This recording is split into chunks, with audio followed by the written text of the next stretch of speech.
The mountains of Blue Ridge, North Carolina do not forgive mistakes. 4 people walk down a trail in silence.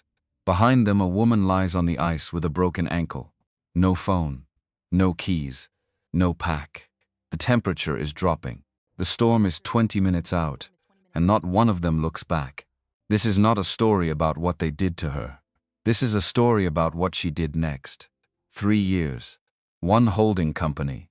72%. The morning she walked into that conference room, they were waiting for a stranger. They were waiting for a stranger. They had no idea the stranger was the woman they left on the mountain. She sat down at the head of the table that used to be her father's, the table they thought they had taken from her forever. She opened her folder, and the room went very, very still. The morning, Vanessa with kindness. That Vanessa Carter walked away from a 6-figure offer in Charlotte. Her mother called it stubbornness. Her brother called it something worse. Her father, Anthony Wilson, didn't call it anything. He just handed her a cup of coffee the next morning, set it on the kitchen table without ceremony, and went back to reading his invoices. Paper invoices. In a manila binder with a rubber band around it. The kind of binder that belonged in 1987. Which was, now that Vanessa thought about it, exactly when her father had last updated his filing system. She didn't say that out loud, not on day 1. She was 36 years old, holding an MBA and 2 job offers that would have made her graduate advisor genuinely proud. Standing in the kitchen of the house she grew up in, watching her father read handwritten numbers with the focused calm of a man who had never once considered that there might be a faster way. She had driven 4 hours from Atlanta with 2 suitcases, and a decision that felt completely rational at 2 in the morning and slightly terrifying in daylight. Would you treat them with kindness? Because was the thing about Wilson Mountain Equipment that nobody in the business world would understand from the outside. The company was healthy. Revenue was solid. Customers came back. The reputation Anthony Wilson had spent 3 decades building in Piedmont, North Carolina, was the kind that didn't need advertising because it traveled through word of mouth the way good news in a small town always does. Quietly, through phone calls, between people who trusted each other. By any reasonable metric, the company was fine. Except it wasn't. Would you treat them with kindness? Vanessa had spent 6 weeks before making her decision running numbers in her apartment in Atlanta, cross-referencing what she knew about her father's operation against industry benchmarks. And what she found was a picture that looked healthy from the front and precarious from behind. Anthony Wilson knew every customer by name. He handled every major contract personally, sometimes driving 3 hours round trip to shake a hand before signing anything because he believed that kind of gesture mattered, and he wasn't wrong. He had built the whole enterprise around his own judgment, his own relationships, his own presence. And it worked. It genuinely worked. Right up until the moment you asked one quiet question. What happens if he's not here? The answer was nothing good. Not because the employees weren't capable, not because the customers weren't loyal, but because loyalty with kindness, but because loyalty and capability both need a structure to hold them together when the person at the center of everything is suddenly gone. And Wilson Mountain Equipment didn't have that structure. It had Anthony. And Anthony was 62 years old with a blood pressure issue his doctor had been mentioning for 3 years, and a habit of working through weekends that hadn't slowed down since 1991. Vanessa knew this the way you know things about people you grew up watching. Not from data alone, from the combination of data and the specific memory of her father at the kitchen table at 11 o'clock at night, glasses pushed up on his forehead, squinting at a handwritten column of numbers with the patience of someone who had never learned to stop. So she came home, and she didn't announce it as a rescue mission, because Anthony Wilson was not the kind of man who accepted being rescued.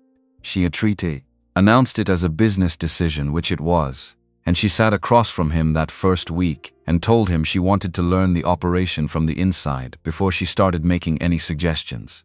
He looked at her over the top of his coffee cup, with an expression that was equal parts skepticism, and something she would only later understand was relief. And he said, "All right." 2 words. That was the whole conversation. She spent the first year not changing anything, just learning. Would you treat them with kindness? She followed Harold Reed through the warehouse on Tuesdays, watching how he moved through the space with the proprietary ease of a man who had been there since before she was born. The kind of ease that comes from knowing exactly where every tool is and exactly which vendor relationship required a particular kind of handling. She sat in on every supplier call. She read every contract, not just the summaries, the actual documents, every clause, every renewal term, every price adjustment provision that had been sitting dormant and unconsidered for years. Would you treat them with kindness? She watched Lorraine Mitchell run the monthly financial reviews with the smooth efficiency of someone who had developed a system for presenting numbers in a way that left you feeling informed without feeling like you'd actually seen everything. That last part took her a while to articulate. There was something in the way Lorraine moved through a financial presentation that Vanessa couldn't name precisely for a long time. Not dishonesty exactly, because there was nothing she could point to.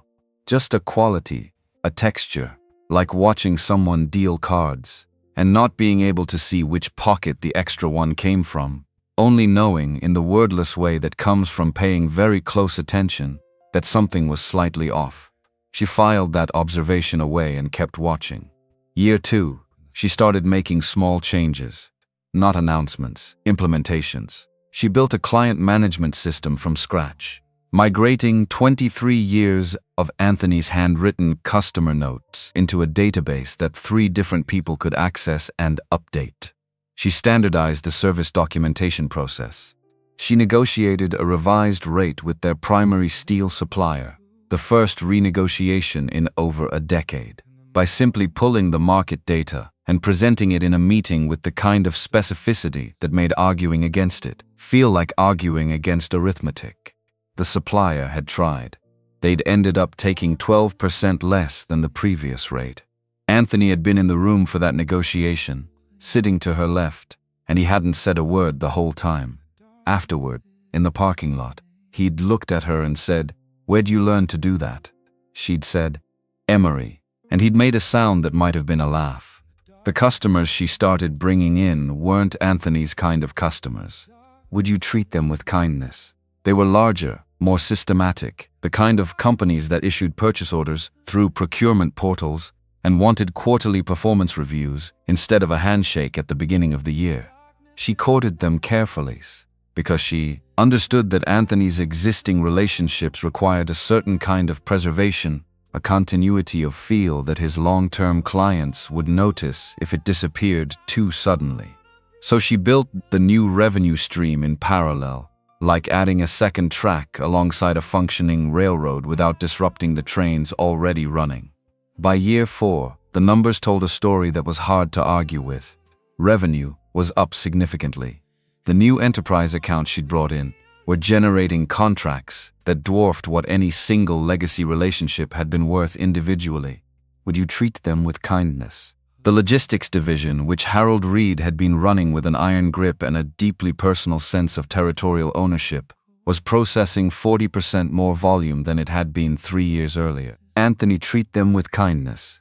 Anthony's postgas boys. She still didn't say anything about it. Some things you leave alone. And then there were the things she didn't leave alone. Donald Thomas had been working at Wilson Mountain Equipment since he was 22 years old. He was 50 now, and he had the particular confidence of someone whose position in a room had never depended on performing well in it. He was good at certain things, genuinely good. Would you treat them with kindness? He could read a client's personality in the first 5 minutes of a meeting and calibrate his approach to match it with the kind of social precision that takes real talent. He was charming in the way that makes people feel seen, and he was smart enough to know which details to remember. What question to ask 6 months later that would make a client think he actually listened. That was real skill. Vanessa didn't underestimate it. What Donald couldn't do, and what he'd learned to obscure rather than address, was engage with financial complexity at the level the company's growing operation required. He could read a summary. Would you treat them with kindness? He could not look at a set of balance sheet, accounts and understand what the structure of the numbers was actually saying about the health of the business versus the appearance of it. That gap between understanding surface and understanding structure was the gap that mattered. And in the absence of real financial literacy, Donald had developed a different skill entirely. He'd become very good at aligning himself with whatever version of events made his position most secure. He had also spent 30 years assuming that the company would pass to him when Anthony was gone. Not because anyone had told him so explicitly. Because he was the oldest. Because he had been there the longest. Because, in his internal logic, which ran on the rails of a certain inherited expectation, the assumption didn't require justification. It simply was. Vanessa watched him recalibrate in real time as the company's numbers improved under her management. Would you treat them with kindness? She could see the arithmetic working in his head across quarterly meetings, the growing awareness that the growth wasn't something he could easily claim credit for, and wasn't something he could afford to dismiss. What she watched him land on, eventually, was a frame that his expression settled into like a mask that finally fit. Concern. He became very concerned about the direction of the company, concerned about pace, concerned about whether the new enterprise clients were the right fit for the company's culture, concerned, specifically, whenever Vanessa was in the room and a decision was being made. It wasn't something she could challenge directly, because concern is a position that doesn't require evidence. You can't argue someone out of being worried. You can only watch it and know what it is, and keep working. Lorraine Mitchell was a different calculation entirely. She was 47, and she had the kind of composure that people sometimes confuse with confidence because they look identical from the outside. Her presence them with kindness.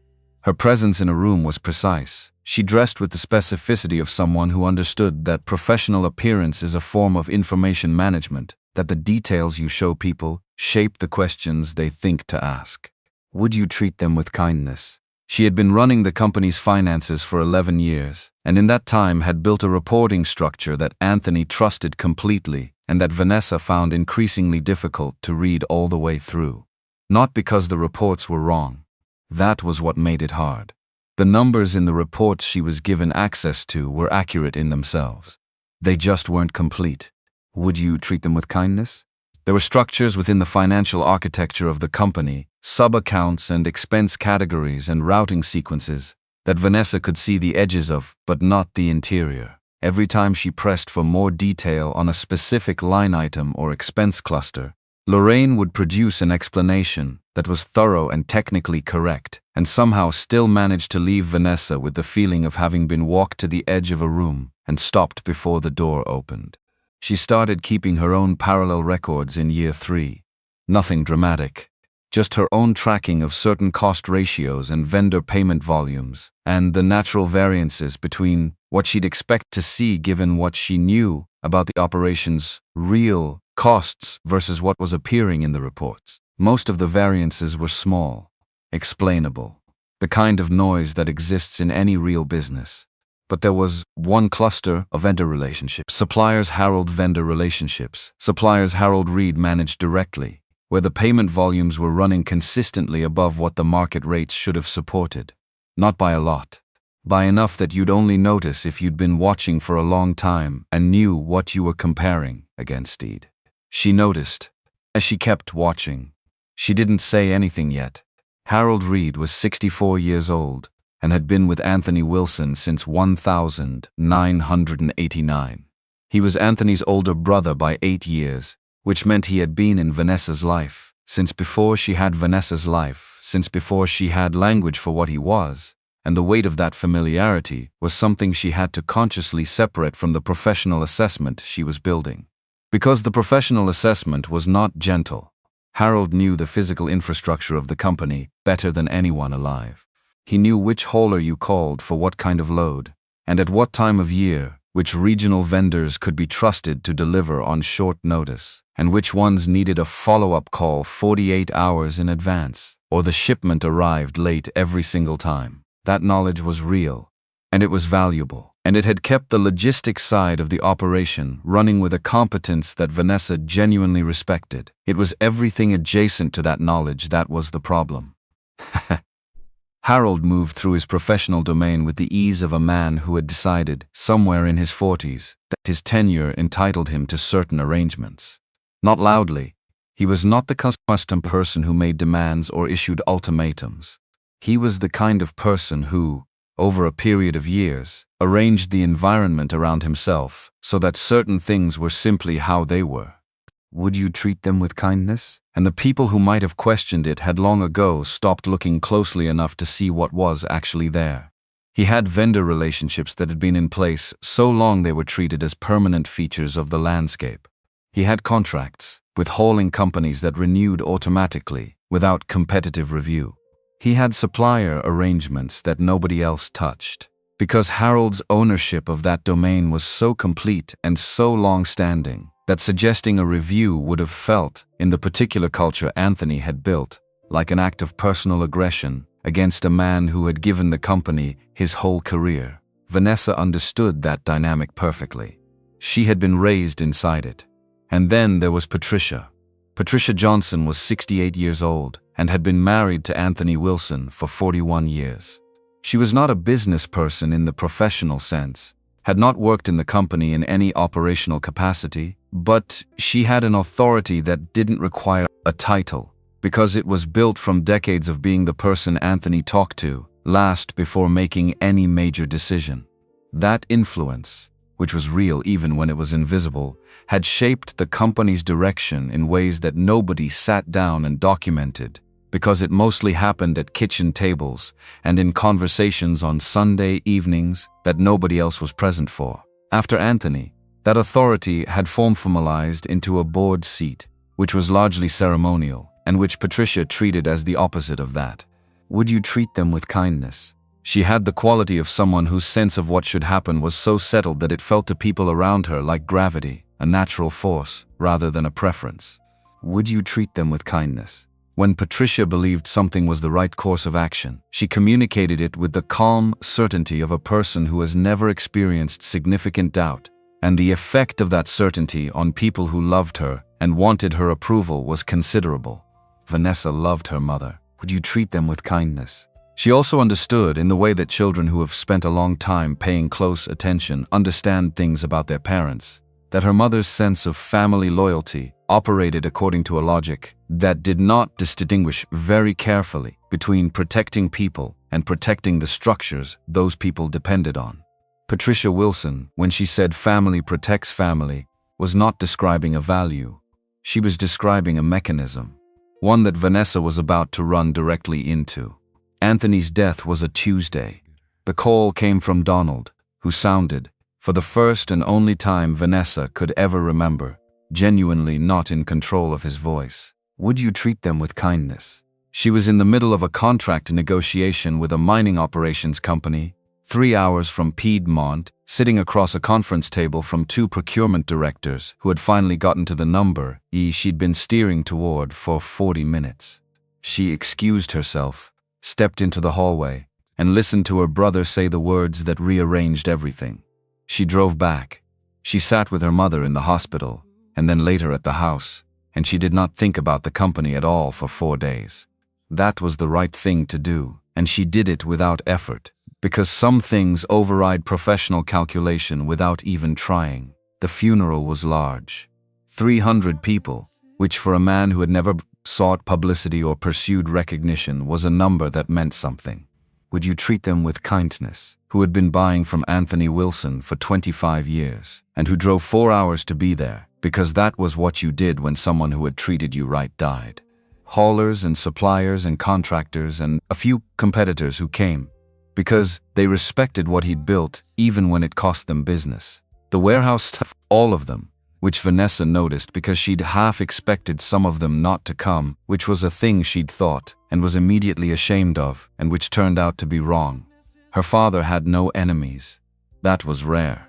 Would you treat them with kindness? She'd understood it intellectually before the funeral and felt it in a different register standing in the church while 300 people occupied the same space in grief for the same man. Would you treat them with kindness? And stood at the edge of the gathering and watched Harold shake hands with vendors and Patricia receive condolences with the composed dignity of a woman who had decided that public grief was a private matter, and she watched Donald move through the crowd with the attentiveness of someone who understood that a room like this was also, quietly, a moment of transition. And she knew, in the wordless way that watching people closely for years eventually produces, that the dynamics she'd been observing in the company for 6 years had just accelerated. That something was now in motion that had been waiting for exactly this moment to begin. She was right about that. She just didn't know how right yet. The first 2 years after Anthony's death were the years Vanessa spent explaining to herself what she was seeing, in terms that gave it the most charitable possible interpretation. Donald stepping into operational leadership as though the position had always been his, not because treat them with kindness, anyone formally assigned it to him, but because he occupied it with enough conviction that nobody pushed back. The board seat, Anthony had held distributing its weight toward Patricia, whose presence in every major conversation now carried the implicit authority of someone whose approval was understood to matter more than any organizational chart. Harold continuing to run logistics the way he always had, which meant with complete autonomy and no meaningful oversight, because challenging that arrangement in the first months after Anthony's death would have felt indecent in a way that was difficult to argue against. And Lorraine, whose financial reports had always required 3 conversations to fully understand, now producing reports that required 4. Vanessa kept working. She kept the enterprise accounts she'd brought in. She kept the supplier relationships she'd built. She kept renegotiating and systematizing and doing the work that needed doing because the company was still a real business with real employees and real customers, and it required real management regardless of what was happening in the family dynamics above it. She told herself the discomfort she felt was grief wearing an unfamiliar shape. She told herself that Donald's decisions would improve as he grew into the role. She told herself that Lorraine had a different communication style that required more patience than she was giving it. She was wrong on all of it.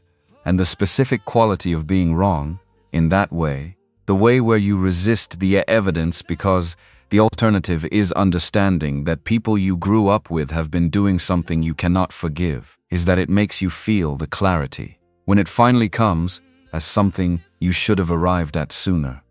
Not as revelation, as failure. A failure of attention that you actually paid the whole time. It started with a client report. Would you treat them with kindness? A regional construction company that had been in conversation with Wilson Mountain Equipment about a major equipment supply contract had requested a detailed financial overview before finalizing. It was the kind of documentation Vanessa had prepared before. She pulled the relevant accounts, ran the standard reconciliation, and found a gap in the vendor payment records that didn't match what she knew about their operating costs. Small gap. The kind you'd attribute to billing timing without looking twice. She looked twice. She pulled the underlying documentation, cross-referenced payment records against her parallel tracking from the previous 18 months. Then she went back further, then further still. The pictures that assembled itself across 3 weeks of careful work, late evenings in her office after everyone else had left the building, was not something she could attribute to timing differences or billing cycles or any other innocent mechanical explanation. Wilson Mountain Equipment was carrying debt significantly larger than what appeared in any internal report she had been given access to. The discrepancy wasn't visible in the surface financials because it wasn't being tracked in the surface financials. Lorraine had routed certain payments through a sub-account structures that classified them as routine operational expenses, which meant they appeared in the operating cost lines of the reports without flagging as the debt service they actually were. The payments were real. They were just attributed to the wrong thing. She followed the payments to their destinations. Several of the largest, attached to vendor contracts that Harold managed, were flowing to companies that, when Vanessa traced their state registration documents, had organizational connections that ran directly back to Harold himself. The billing rates those companies charged Wilson Mountain Equipment were substantially above market. The gap between what they were charging and what comparable services actually cost in the regional market had added up over the period Vanessa was examining, to a number that made her sit back from her laptop and spend several minutes looking at the wall. She checked her math, checked it again. It was correct. Then she kept pulling. What she found when she looked at the company's current debt picture was worse than the vendor payments alone. Donald had been using the financial reports, the ones Lorraine had structured to obscure the true liability picture, to support a case for a new secured loan. The loan was substantial. The collateral was the main production facility in Piedmont, the same building Anthony Wilson had expanded twice over 30 years, and that represented the primary physical asset of the entire operation. The bank required the loan to clear underwriting before it would fund, and the underwriting was based on financial statements that Lorraine had prepared. The purpose of the loan, as best Vanessa could reconstruct from the documents she could access, was not expansion. It was bridge financing. Donald needed a capital injection large enough to man-going drain to mask the ongoing drain from the vendor arrangements Harold had been running for long enough to allow them to continue without triggering the kind of creditor attention that default on a smaller obligation would produce. The whole structure was built to buy time, and the time it would buy was roughly 2 years, which Vanessa understood with the cold arithmetic of someone who has spent too long looking at what she's looking at, was probably as long as they'd calculated they needed before the situation became someone else's problem. For the loan to close, the bank needed a signature from every major shareholder. Anthony had left Vanessa a meaningful equity stake in the company. It was in the will, straightforwardly. She hadn't thought much about it since the estate had been settled, because she'd been focused on the work. She hadn't been thinking about it as leverage, because she hadn't been thinking in those terms at all. She was thinking in those terms now. She requested the family meeting. She framed it as a financial planning discussion, which was accurate enough that nobody questioned the main chief. And she sat down in the conference room in Piedmont on a Thursday afternoon, with Donald at the head of the table, and Lorraine to his left, and Harold at the far end, and Patricia in the chair to Donald's right, the one you treat them with kindness, the one that was close enough to the center to carry authority without technically being in charge. And she listened to Donald present the loan as strategic opportunity. He was good at it. She had to acknowledge that even then. He framed it as modernization, as a response to market opportunity, as exactly the kind of move Anthony Wilson would have made if he'd had access to the capital. He used her father's name the way people use names they know will land, with the timing of someone who has been practicing the sentence, and she felt the pull of it even knowing exactly what it was. Lorraine's materials were clean. Would you treat them with kindness? The numbers in the presentation package looked like they came from a company that was managing a manageable challenge, not a company that was carrying concealed debt and hemorrhaging money through fraudulent vendor arrangements. She had done careful work. If Vanessa hadn't spent 3 weeks pulling threads she hadn't been meant to find, she would have looked at that presentation package and seen what it was designed to show. Harold said almost nothing for the first 40 minutes. Would you treat them with kindness? He sat at the end of the table with the stillness of someone who has learned that silence in a room being run by other people is the safest possible position. Would you treat them with kindness? And he watched Vanessa the way you watch something you've been quietly calculating about for longer than the current meeting. Patricia sat with her hands folded in front of her, and her attention on Vanessa with the specific quality of watching that means, I expect you to do the right thing here, and we both know what the right thing is. Vanessa let Donald finish. She waited through the silence that followed, the silence that was meant to feel like inevitability, like the decision had already been made by reasonable people, and what was left was just the formality of agreement. Then she said she wouldn't sign. Not yet. Not without an independent audit of the company's full financial position before any new debt was added to the structure. She said it as cleanly as she could. She didn't use the word fraud. She didn't describe what she'd found. She said only that, if the company was in the condition the presentation described, an independent audit would confirm it quickly, and the loan would proceed without complication. The room went very still. Donald said, She was trying to take control of something that had never been hers to control. He said it with the patient conviction of someone who has been rehearsing that sentence longer than the current conversation. His voice stayed level.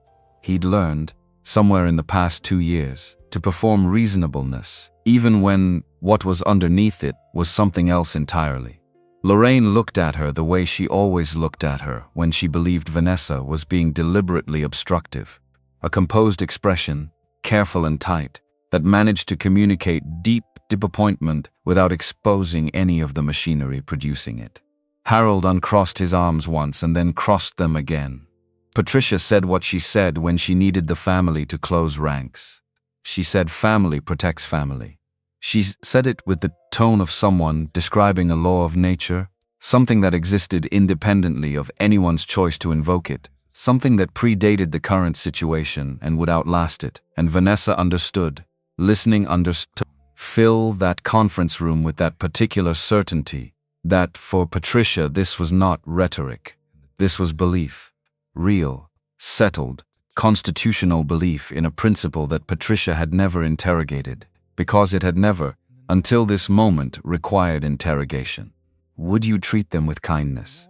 And for the first time in a room with all of them watching her, Vanessa said the sentence she had been turning over in her mind for 3 weeks without letting herself say it. Protecting family does not mean helping your family steal. The silence after that was different from the silence before. Not the silence of inevitability.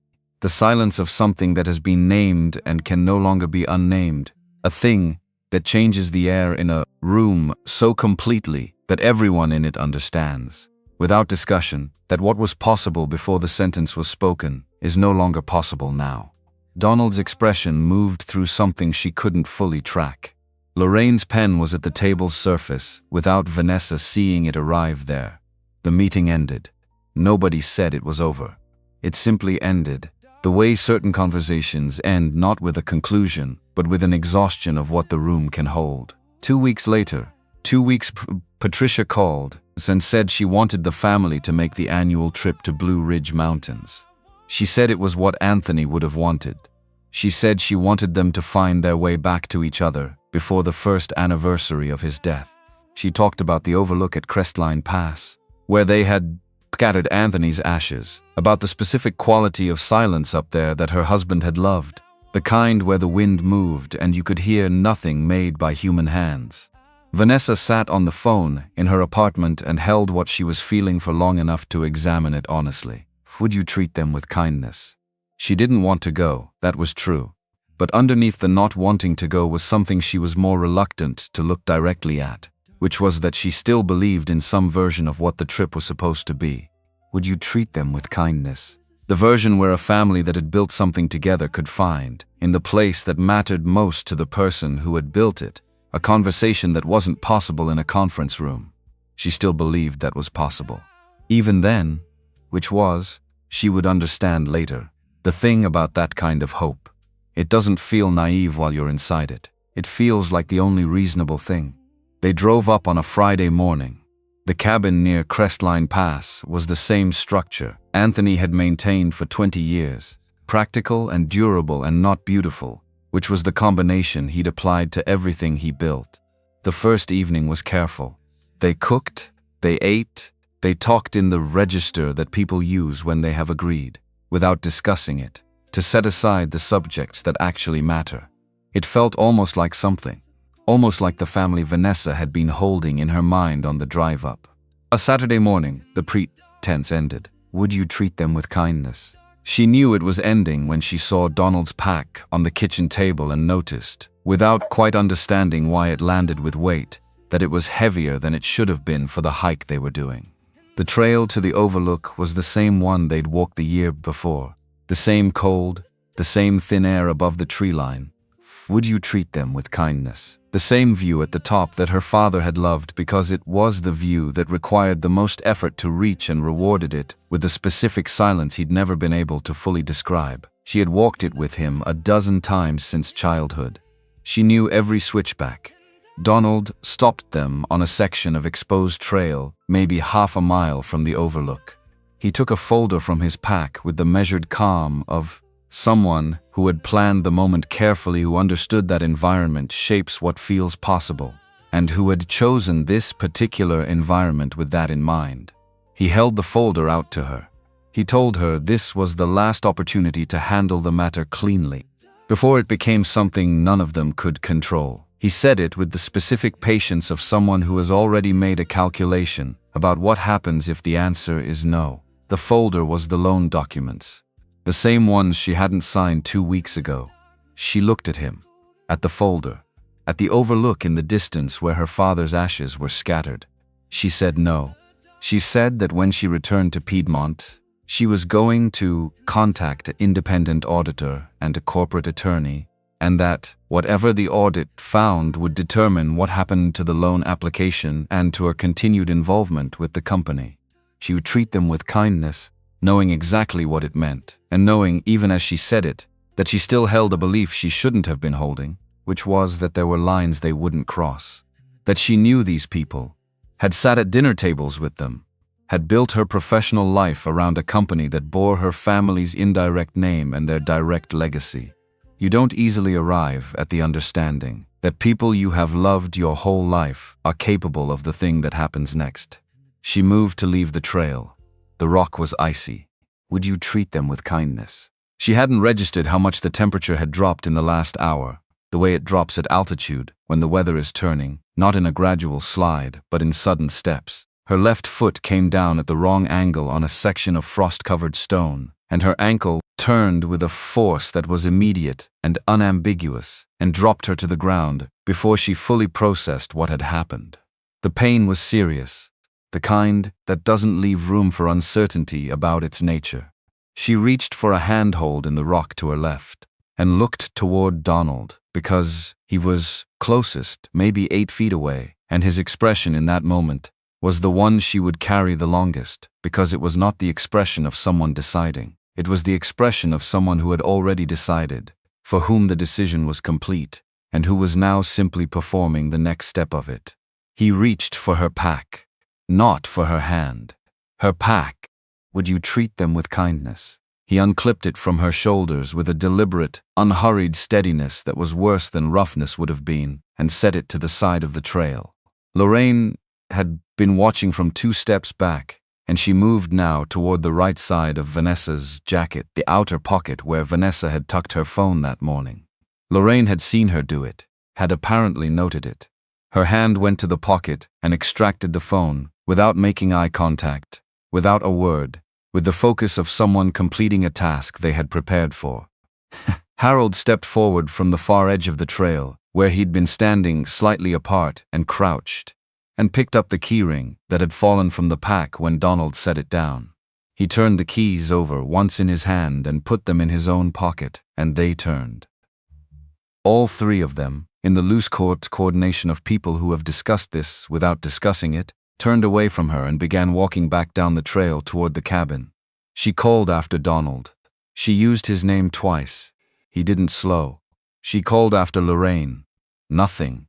After Harold. Nothing. The sound of her own voice, kindness. The sound of her own voice on that trail was the loneliest thing she had ever heard, and she had heard it. She would calculate later, approximately 6 times, before she understood that calling wasn't going to change anything. Patricia had been standing behind her for the whole conversation. Vanessa had been aware of her mother's presence at the edge of her field of vision throughout the confrontation, a still point 10 feet up the trail. She turned to her now. Would you treat them with kindness? She looked at her mother's face and she said the thing she needed to say, not with the strategic framing she'd used in the conference room 2 weeks ago, not with the careful construction of someone building a case, but plainly, because there was nothing left to build. Her ankle was badly injured. The temperature was dropping. There was weather coming in from the northwest. She could see it in the change in the sky over the past hour, the specific gray that meant something serious was forming. She asked her mother to call for help. She asked her to wait. She told her she couldn't put weight on her left foot, and she had no phone, and there was weather coming, and she was asking her not to leave. Patricia stood still for a long time after that, long enough that Vanessa began, in some fractured and desperate part of her thinking, to believe that the stillness meant something. Would you treat them with kindness? That the stillness was her mother working through something and arriving somewhere that would produce a different result than the one that was clearly coming. What the stillness actually was, she would understand later, was her mother completing the internal work she had already mostly done. The decision had not been made in that moment. It had been assembled, quietly, over weeks, through the accumulation of smaller choices that individually each seemed manageable, and that collectively had arrived at this. Patricia looked at her daughter with an expression that Vanessa would spend a long time trying to describe to herself accurately. Not cruel, not cold.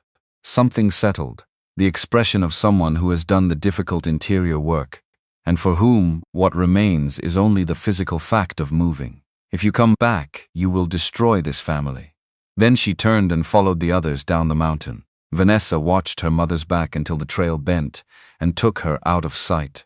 She sat on the ground in the cold, with her left ankle sending pain signals that her nervous system was doing its best to process, and she waited. For a moment that was probably 10 seconds, and felt like considerably longer, for some alternative explanation to present itself. None did. Because the thing about understanding what is actually happening, when you have been resisting that understanding for a long time in favor of more comfortable interpretations, is that it arrives not as a shock, but as a settling, a quiet, terrible settling, as though the room, that has been slightly out of focus for years, has simply sharpened, and you see that the furniture was never in the positions you thought it was. They had not been making a point. They had not been staging a demonstration of how isolated she was. How dependent on their cooperation, how much easier compliance would have been. Would you treat them with kindness? They had stood on that trail and performed a calculation about outcomes and decided that the cold and the distance from the nearest road and the weather coming in from the northwest would solve the problem she had become. They had decided that outcome was acceptable. And then they had walked away. She registered the temperature dropping in a new way. Not the slow background cool of a mountain morning. The dropping that means something real is coming. Each degree of cold arriving faster than the one before. She moved. That was the only thing left to do. She moved. The compass was still in her jacket pocket. That was the first thing she understood when she stopped moving long enough to take inventory of what she had and what she didn't. No pack, no phone, no keys. Left ankle sending information she didn't want but couldn't ignore. Temperature dropping in the specific way that altitude drops temperature when the weather is serious. Not gradually, not with the courtesy of warning, but in sudden steps, each one arriving before you've fully processed the last. The jacket itself was the good one, the insulated one she'd grabbed that morning almost without thinking, which meant whoever had calculated the details of this afternoon hadn't factored in the jacket. Small, but something. She had to treat them with kindness, because Anthony Wilson had given it to her 14 months before he died. On the last hike they'd taken together up a shorter trail than Crestline, one of the Blue Ridge approaches on the eastern side that he'd been walking since his 40s.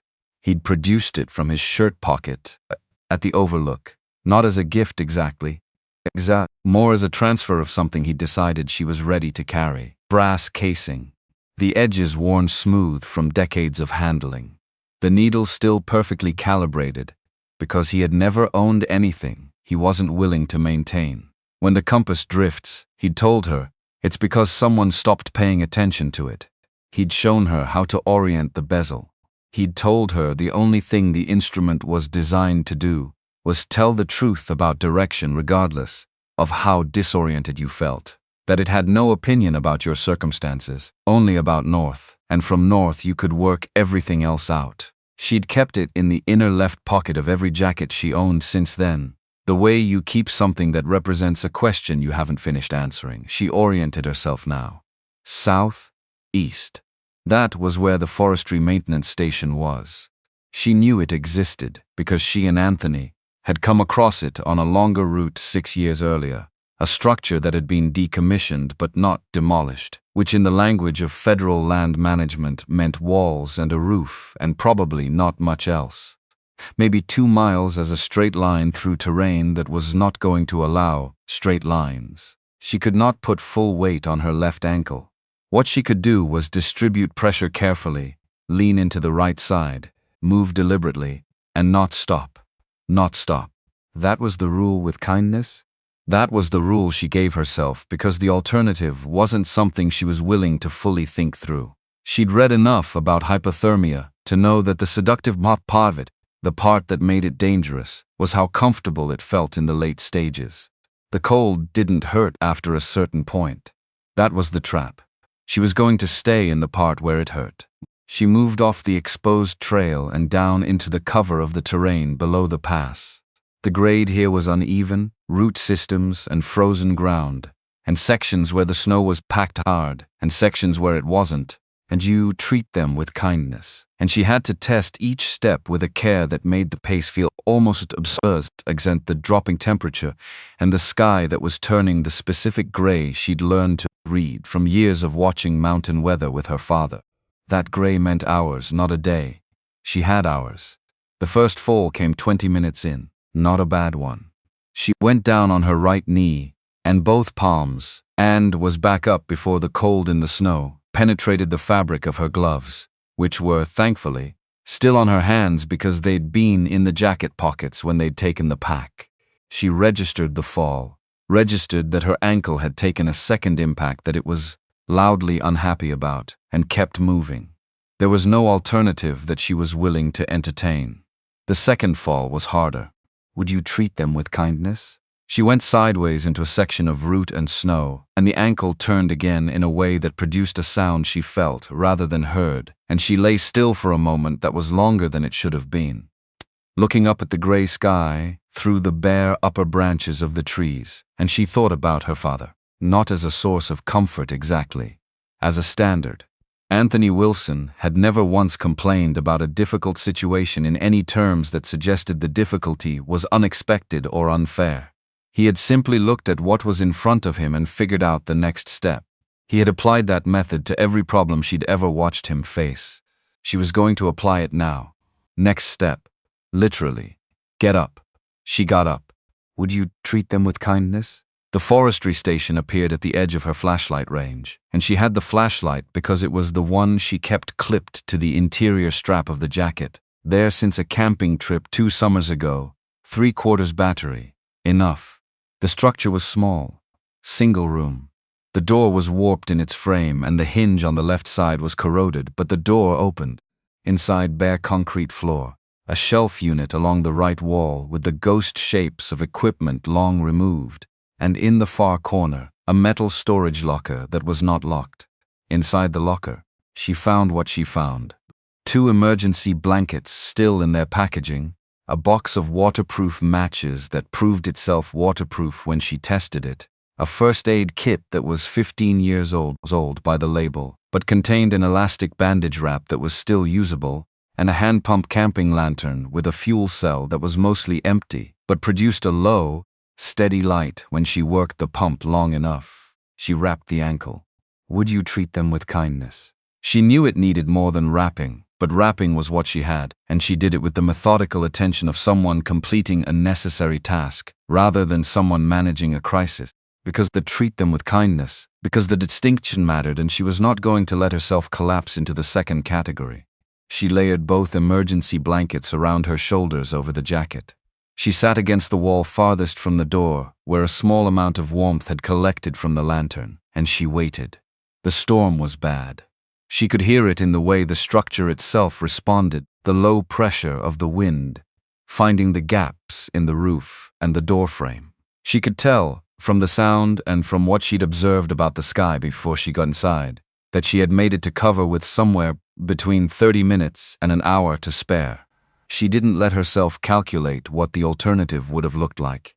Instead, she thought, not about the family, not yet. She thought about the company, the real structure of it, the bones beneath the management that had been draining it. Would you treat them with kindness? She thought about what the company actually was without the people currently running it, which was something with kindness, which was something valuable that was being treated as a mechanism for extraction, rather than a business worth sustaining. Would you treat them with kindness? She thought about the technical team Anthony had assembled, people who knew the equipment, knew the clients, knew the regional geography of the work in ways that didn't live in any spreadsheet. She thought about the vendor network, the relationships with haulers and manufacturers and specialty parts suppliers that existed because Anthony Wilson had maintained them personally for decades, and that had structural durability, real durability, the kind that persists because it's built into contracts and geography and habit. The company was damaged, not broken. Those were different things. And somewhere in the second hour, in that station, would you treat them with kindness, with the storm pressing against the outside of the walls and the lantern burning low and her ankle wrapped and throbbing and her body, using whatever metabolic reserves she had left to maintain a core temperature that was clearly losing the argument? A thought came to her that was clean and without drama, and felt, in the way that the most important decisions sometimes feel, completely obvious in retrospect. She didn't want to go back to reclaim her position. She wanted to own it, not restore it, not recover it, acquire it fully, properly, on terms that would make what had happened on that trail, and in that conference room, and over the preceding 2 years of watching the company she'd built be slowly dismantled, something she had converted into a transaction rather than a wound. She held that thought through the rest of the first night. By the time the geological survey team's lights swept through the gap in the door, on the morning of the second day, she had worked out more of the structure of it than anyone in that team would have guessed from looking at her. The lead surveyor's name was Terry. He was maybe 30, wearing the orange vest of the U.S. Geological Survey crew, working the Blue Ridge that season. Would you treat them with kindness? And he came through the door first and stopped and looked at her and said something that she would not remember afterward, but that had the quality of professional surprise, brought under quick control. She told him she needed medical assistance and that he spoke kindness and that she was going to be fine and that she needed to borrow someone's phone. He gave her his without asking why. She called a number she had memorized 3 years earlier for reasons she hadn't fully understood at the time. Victor Bryant, her corporate attorney since Iron Leaf's theoretical early planning stages, which was to say since before Iron Leaf existed, and when she had been thinking carefully about what kind of legal structure she might eventually need. Victor answered on the second ring. She told him she was coming out of the Blue Ridge in a medical situation, and that she needed him to find a hotel room in a town she hadn't been to before, and to hold off on returning her next message until she called him from a stable location. He asked 2 clarifying questions. She answered them. He said he'd have a room ready in 2 hours.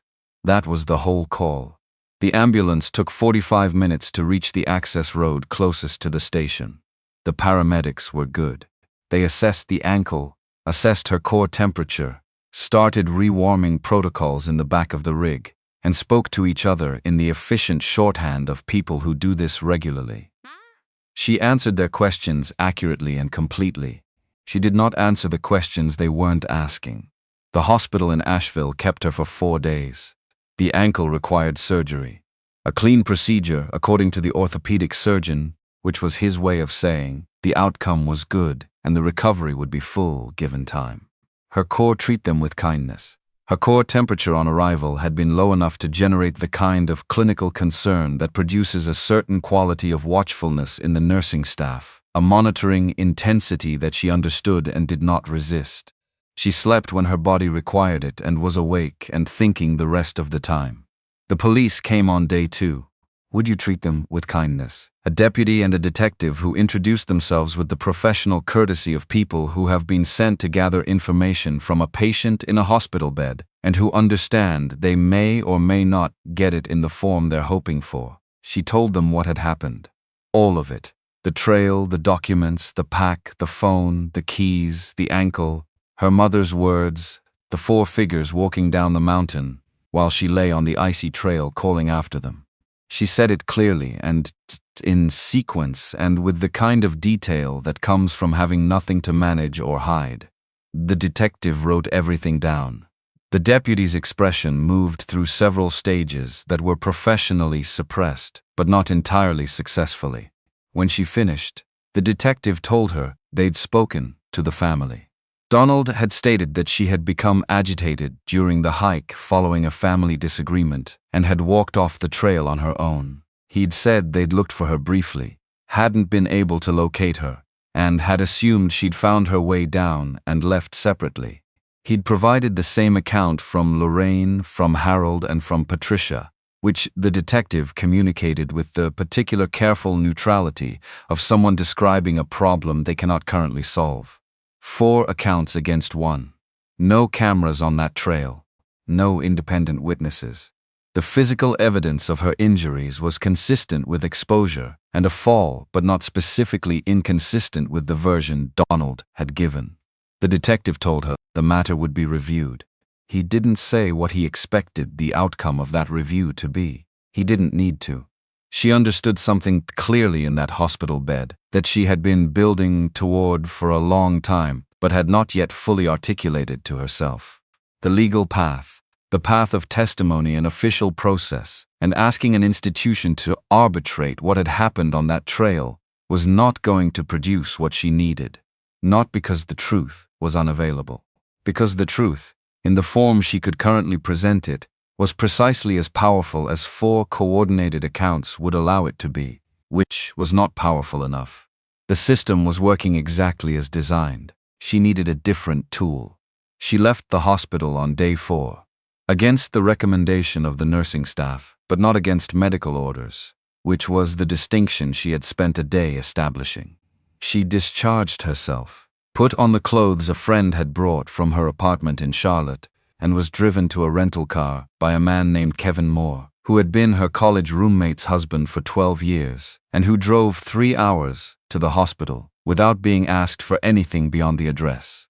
She thanked him in the parking lot. He said something she didn't fully hear and squeezed her shoulder once and drove away. Would you west out of kindness? She drove a town she'd never been to, a small city on the edge of the Tennessee border in the North Carolina mountains, and checked into the kind of hotel that had a desk with real wooden drawers and a coffee maker that worked and a window that faced the parking lot rather than anything scenic, which was exactly what she wanted. She sat on the bed in that room for a long time. She thought about the attorney option, the audit option, the confrontation option. She turned each one over and examined what it produced at the end. All 3 led back to the same place, which was a disputed accounting of events in a family that had demonstrated specifically and without ambiguity what they were willing to do to protect what they held. Would you treat them with kindness? Going back to fight for her position inside that structure, she understood, would be going back to a fight that had already been set up for her to lose. She was not interested in fighting for her position. She was interested in acquiring the asset. She found a legal pad in the desk drawer. She started writing.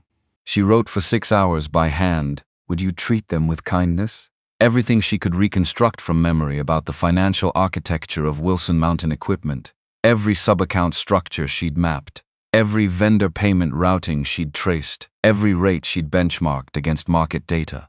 Would you treat them with kindness? She wrote names and dates and amounts, and the logical connections between them with the care of someone building a document that might someday need to withstand professional scrutiny. When she was done, she read through it twice, made corrections and set it on the desk, and looked at it for a while. Then she called Victor Bryant. Victor was 63, had been doing corporate and M&A law for 38 years, and had the quality that she had come to value in him above all others, which was that he never treated any information she gave him as the occasion for an emotional response. He took it in, processed it, asked the questions that were actually relevant, and produced analysis. She told him everything. The whole structure, the vendor arrangements, the sub-accounts, the loan plan, what had happened on the trail, the hospital, the police conversation, and the conclusion she had arrived at sitting on the bed in a hotel room at the edge of Tennessee. He was quiet for a moment. Then, "You're not going back to sue them." She said that was correct. "You want to buy the company." She said that was also correct. Another silence, shorter. "I need 48 hours to run some preliminary research." "Where are you going?" She told him Portland, Oregon. Would you treat them with kindness? She had a friend from graduate school who had offered a spare room, and she was going to take it, because she needed to be somewhere she had no history and where nobody would think to look for her while she built what she was building. Victor said he'd call her in 2 days. He said one other thing before he hung up. The fact that they thought this would stop you tells me more about their judgment than about your situation. She didn't respond to that, not because it didn't land, but because she was already thinking about the next thing. Portland in November was cold in the Pacific Northwest way, which is different from the mountain cold she'd just survived. Softer and damper and persistent in a way that gets into your bones without ever announcing itself dramatically. Would you treat them with kindness? She slept for 2 days in the spare room of Diane Coleman's apartment, and when she woke up the second time, she felt something that wasn't quite normal, but was close enough to functional to work with. Darnell Cooper was the first call she made from Portland, and she made it before she called anyone in her professional network, or her financial contacts, or anyone who could be described as a resource. Because Darnell wasn't a resource. He was a person who had worked alongside her for 4 years. In the logistics analysis function she'd built at Wilson Mountain Equipment, who had the particular quality of mind that sees structural problems in supply chains before they generate symptoms. Would you treat them with kindness? And who had watched what was happening to the company from a vantage point that was close enough to be informed and far enough from the family to be clear-eyed. She'd been thinking about him for most of the drive from Asheville. She called him and said, "I left Wilson Mountain Equipment. I'm not going back in the same capacity. I'm building something else. I need your analytical capabilities, and I can't offer you what you're making now. Not yet. But I believe what I'm building will be worth the risk. If you're not interested, I understand." He said, "When do you need me in Portland?" She said, 2 weeks. He said, "Okay." And that was it. Iron Leaf Procurement Group began in the second bedroom of Diane's apartment, which Diane converted into a workspace with the practical generosity of someone who understood that her friend needed a room with a desk more than she needed a place to store her off-season clothes. Vanessa set up the table, the laptop, the legal pad she'd brought from North Carolina, and a whiteboard she bought from an office supply store 3 blocks away. Darnell flew in on a Tuesday and was at the table with his own laptop by Wednesday morning. Would you treat them with kindness? The name came from a conversation they had on the 3rd day, when they were trying to work out what the company's identity should be, what its positioning in the procurement consulting space should communicate.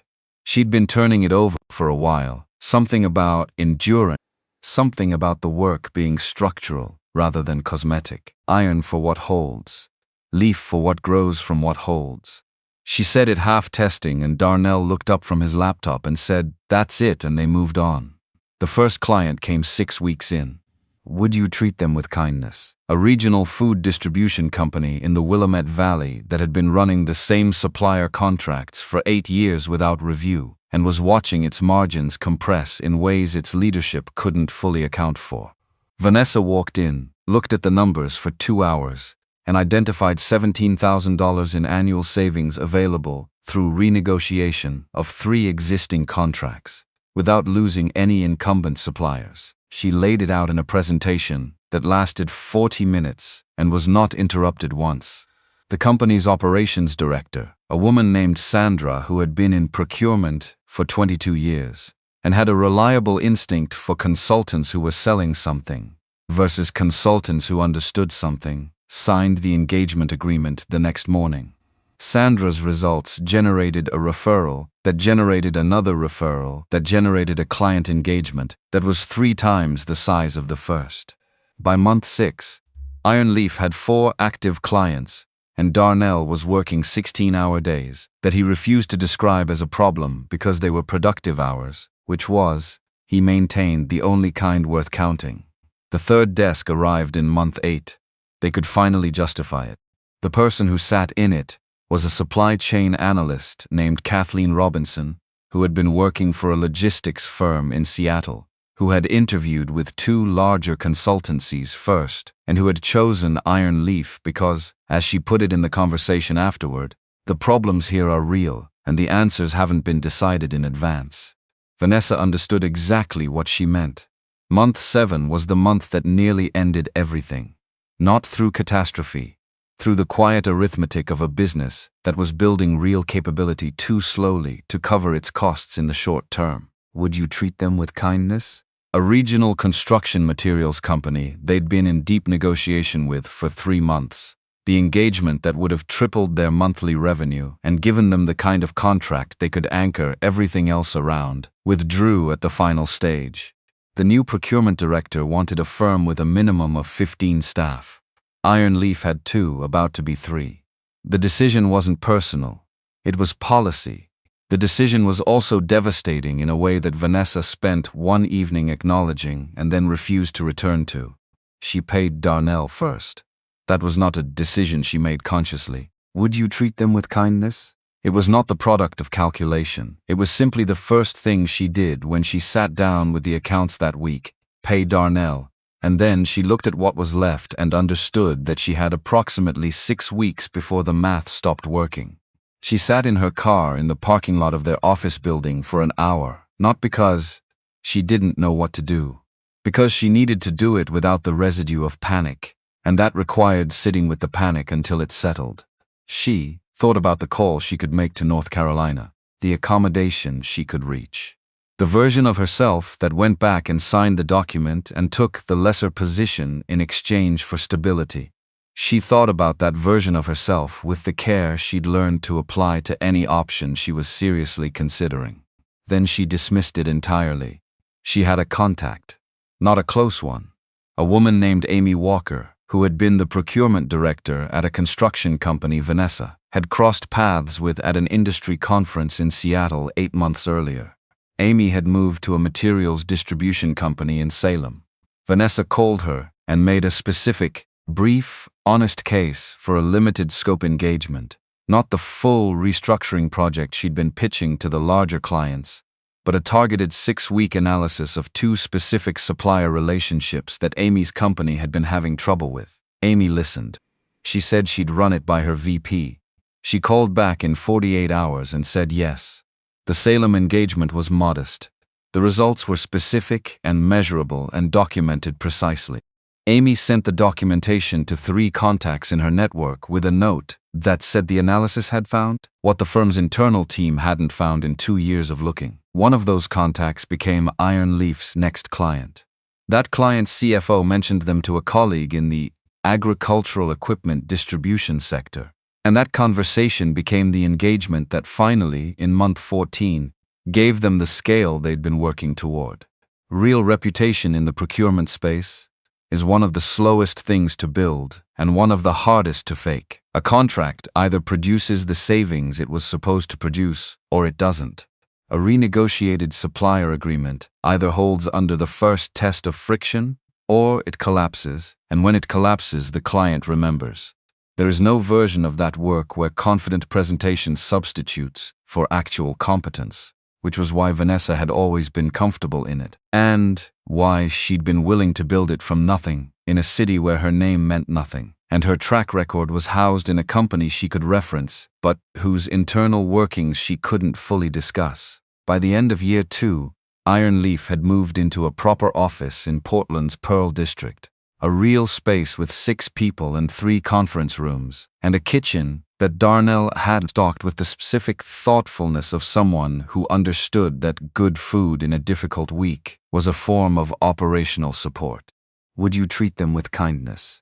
The enterprise contract they'd closed in the second quarter of that year, a regional construction company's full materials, sourcing restructure ahead of a $40 million expansion, was the kind of work Vanessa had spent 6 years at Wilson Mountain Equipment preparing to do. She did it in 11 weeks. The results were better than projected by a margin that her client's CFO called not what we expected from a firm your size in a tone that meant it as a compliment, which she accepted as exactly that. She did not spend those 2 years thinking about Wilson Mountain Equipment with any regularity. That was not entirely honest, and she knew it. Would you treat them with kindness? There were evenings when the company came back to her in the form of a specific memory or a number she'd tracked that connected to something she'd seen in Lorraine's reports, Would you treat them with kindness? And those evenings required a particular kind of discipline to move through without being pulled back into the emotional register that the company still occupied somewhere in her. She had made a deliberate choice not to monitor what was happening there. She'd walked away from that situation for a reason. Revisiting it, even passively, was a form of refusing to leave. So she left, or she tried to, and she focused on what was in front of her. Victor Bryant called on a Wednesday afternoon 2 years and 4 months after she'd driven out of North Carolina. He asked if she had 30 minutes. She said yes, and he came to the office with a folder and set it on her desk without preamble, which was how he communicated that what he was about to say required her full attention rather than the half attention she sometimes gave to preliminary conversations. A regional commercial bank based in Charlotte, operating in the Piedmont and Western North Carolina market, was actively seeking buyers for a distressed debt position, a substantial secured loan that had entered technical default following 18 consecutive months of covenant violations by the borrowing company. The asset securing the loan was the primary production facility. The borrowing company was Wilson Mountain Equipment. Would you treat them with kindness? Vanessa looked at the folder for longer than she opened it. She was aware of what she was, and she was aware that what she was feeling was not a useful guide to what she should do, which was the lesson she had learned thoroughly in the 2 years since sitting on a hotel bed at the edge of Tennessee and deciding what kind of response she was actually interested in making. She kept the folder closed and asked Victor how he'd found it.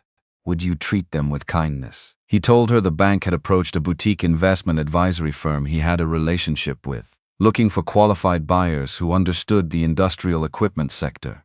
Would you treat them with kindness?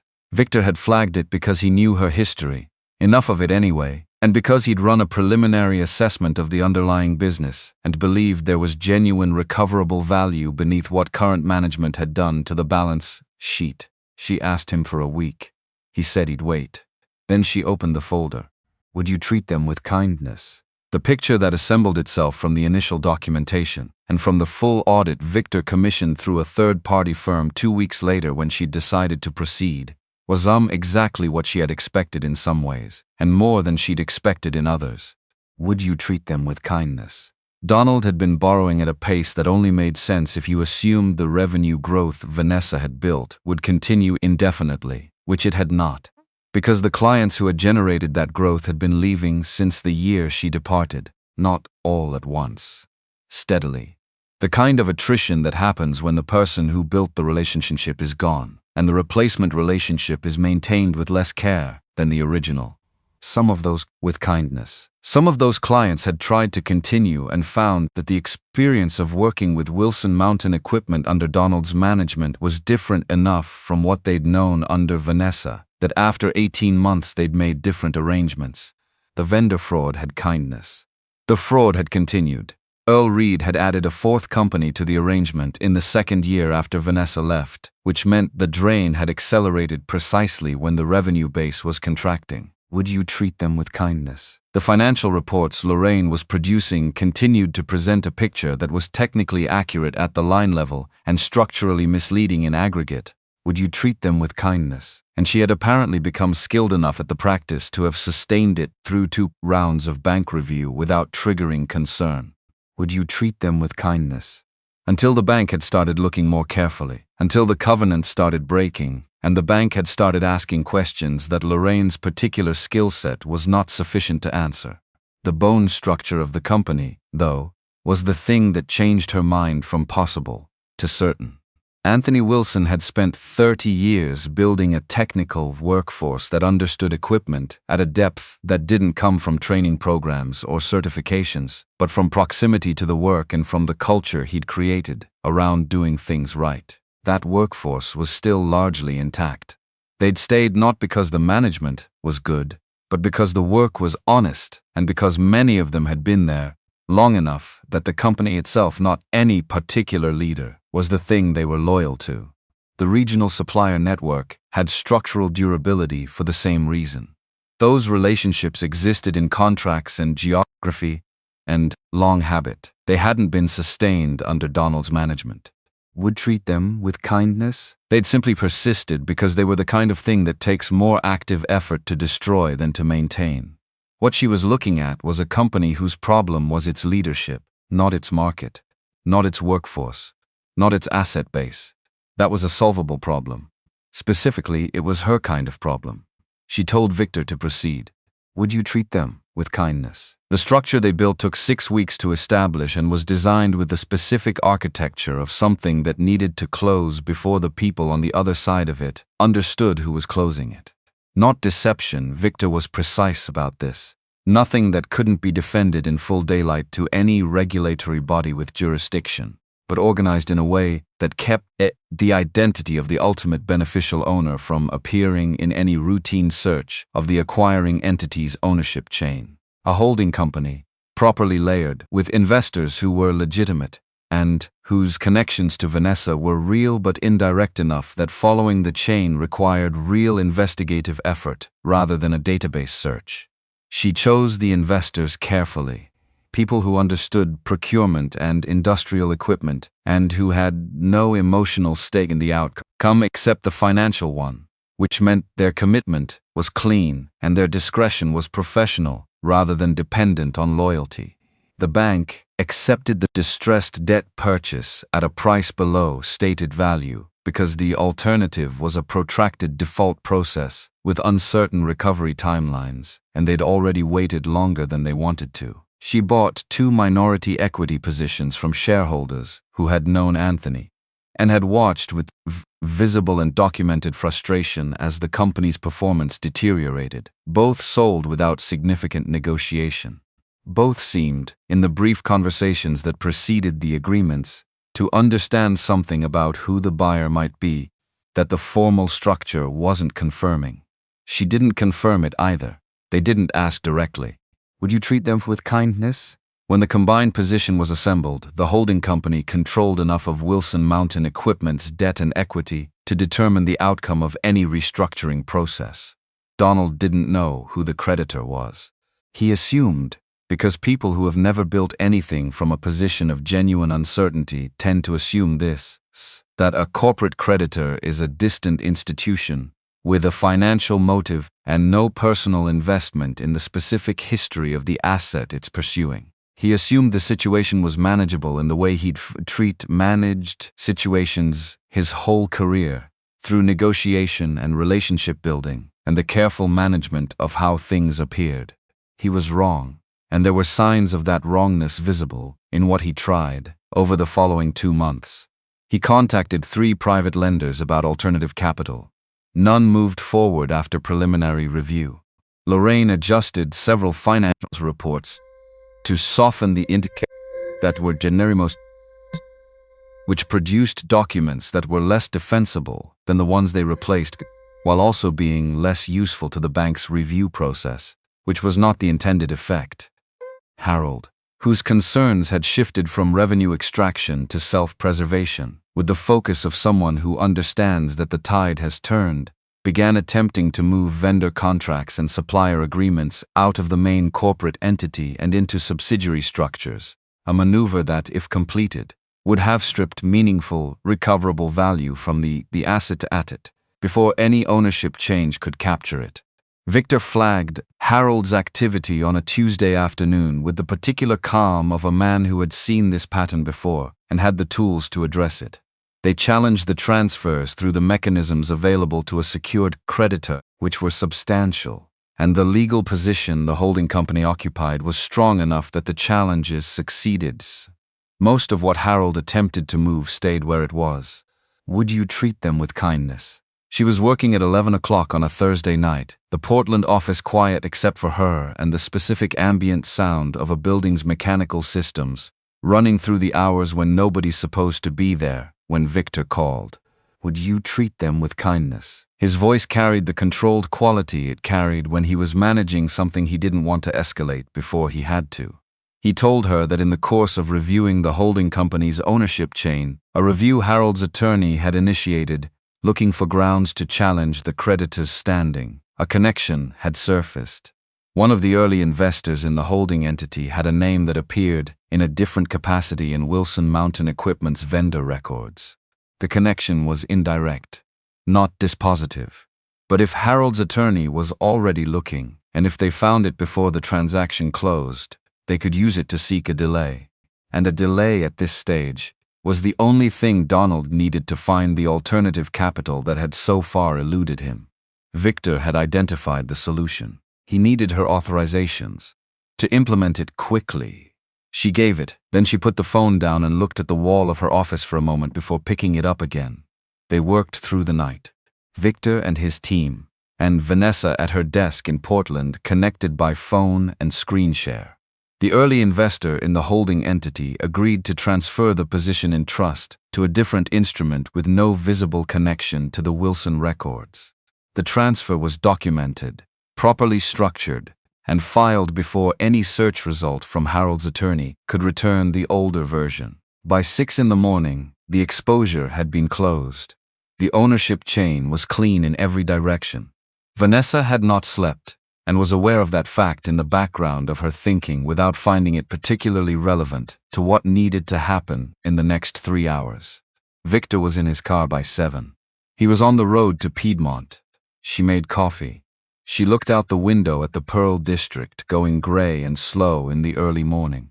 She thought about her father's compass, which was in the drawer of her desk in this office. Would you treat them with kindness? In the wooden box she'd kept since North Carolina, and she thought about what it meant that she had carried it out of those mountains in her jacket pocket on the night the survey team found her.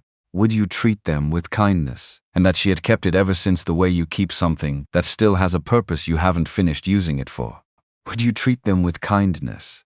At 9 o'clock that morning, in the conference room of Wilson Mountain Equipment in Piedmont, North Carolina, Donald Thomas and Lorraine Mitchell and Harold Reed and Patricia Johnson signed the restructuring agreement.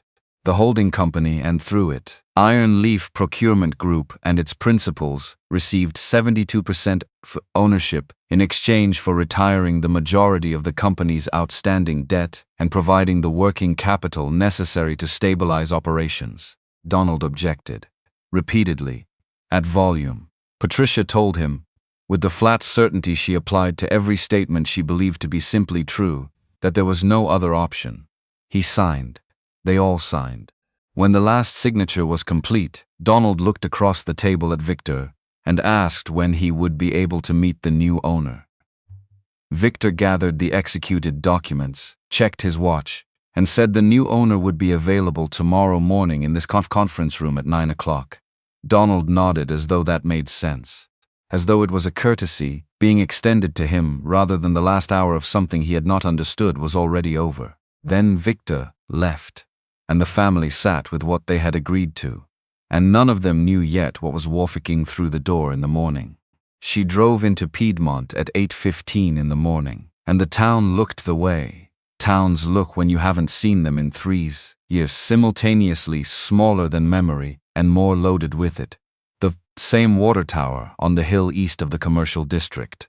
The same grain of the light at that hour, low and particular to this part of the North Carolina, Piedmont, in autumn. The kind of light that doesn't exist at the same angle anywhere else, and that she'd grown up taking for granted and had not once taken for granted since leaving. Would you treat them with kindness? She had driven from Charlotte, where she'd spent the night in a hotel she'd chosen specifically because she had no associations with it. And she had driven the 40 minutes from Charlotte to Piedmont with the compass on the passenger seat beside her, not because she needed it for navigation, but because it was the right object to have present for the drive. The hotel in Piedmont was a place she had never stayed in, despite having grown up here, which was exactly what she'd wanted. Neutral ground. She checked in, set the compass on the desk, and sat on the edge of the bed and looked at the wall, not from hesitation. From something closer to what athletes describe as the quiet before the start. Not the absence of readiness, but the presence of it, settled and waiting. She had spent 3 years building toward this morning. She had spent the previous 12 hours not thinking about it, which was a discipline she'd developed, and which had required, last night, watching 2 hours of television she couldn't have described to anyone afterward. She thought about Anthony. Not with grief exactly, because grief for her father had long since moved past the acute stage into something quieter. and more permanent, a background frequency she carried, rather than a condition she entered. She thought about him, the way she thought about him, when she needed to remember what she was actually doing this for, which wasn't the company in the abstract or the equity, position, or the legal architecture Victor had spent 6 weeks constructing. Would you treat them with kindness? It was the thing the company had been before the people currently running it had turned it into an instrument for their own protection. Would you treat them with kindness? The thing Anthony had built with 30 years of answering his phone at 10 o'clock at night and driving 3 hours to shake a hand before signing anything and refusing structurally, constitutionally, to let a transaction happen between him, and another person without that person feeling treated with respect. That thing still existed in the company's bones. She had seen it in the audit. She was going to put it back in the management. She looked at the compass on the desk. Would you treat them with kindness? The needle settled in its housing without drama, pointing the same direction it always had, indifferent to the fact that this particular morning was the morning she was going back. Her father had maintained with kindness. Her father had maintained it because maintenance was what you did for things you intended to keep using. She had maintained it for the same reason. Victor was waiting at the building's main entrance when she pulled into the lot at 8:43. Would you treat them with kindness? He was wearing the dark gray suit he wore when he needed to communicate something in a room without saying it aloud, which was his version of professional armor, and he was carrying them with kindness, and he was carrying his case with the ease of someone who had already completed the morning's internal preparation and was ready for whatever the next several hours produced. He looked at her across the lot as she walked toward him, and there was a moment of assessment in his expression that resolved into something that was not quite a nod, but served the same function. She had worked with him long enough to understand his economy of gesture. Would you treat them with kindness? The receptionist at the front desk was a woman named Monica, who had been working the front entrance of Wilson Mountain Equipment since Vanessa's second year managing the company's growth. A woman she knew by name and manner, and the specific way Monica organized the visitor log alphabetically, rather than chronologically, because she found it easier to cross-reference. Monica looked up from her desk with the automatic professional attention of someone performing the first 10 seconds of a standard greeting, and then she saw who had walked in behind Victor, and the greeting stopped at approximately the second syllable. Her expression moved through something genuine and complex, and then landed on a composed version of recognition that was doing visible work to hold itself together. Vanessa looked at her and said, simply, "Good morning, Monica," and kept walking. The hallway to the conference room was the same hallway she had walked several thousand times over the years she'd worked here. Same you treat them with kindness. Same industrial carpet with the pattern that had always looked like a mistake and had probably been a purchasing decision made by someone who no longer worked here. Same awards and certifications on the left wall, the ones Anthony had accepted with the mild embarrassment of a man who didn't trust recognition. Same fire extinguisher in the bracket on the right. Everything exactly as it was except the specific gravity of the walk, which was different in a way that had nothing to do with the hallway. Through the glass panel beside the conference room door, she could see them arranged around the table with the unconscious territorial logic of people who have been sitting in the same relative positions for years. Donald at the head, Lorraine to his left, Harold at the far end, arms crossed, eyes moving between the door and the middle distance with the focus of someone running calculations. Patricia to Donald's right, positioned in the way she had always positioned herself in any room that had an operational center, close enough to be consulted without being technically responsible for the outcome. There were two additional with kindness. There were two additional people at the table, senior managers she recognized, a man from the technical division named Brian, and a woman from client services named Teresa, and the bank's regional representative who had overseen the restructuring documentation, and a corporate attorney she didn't recognize, who must have been someone Donald had retained, recently probably, within the last 30 days once the shape of the situation had become clear enough to justify the expense.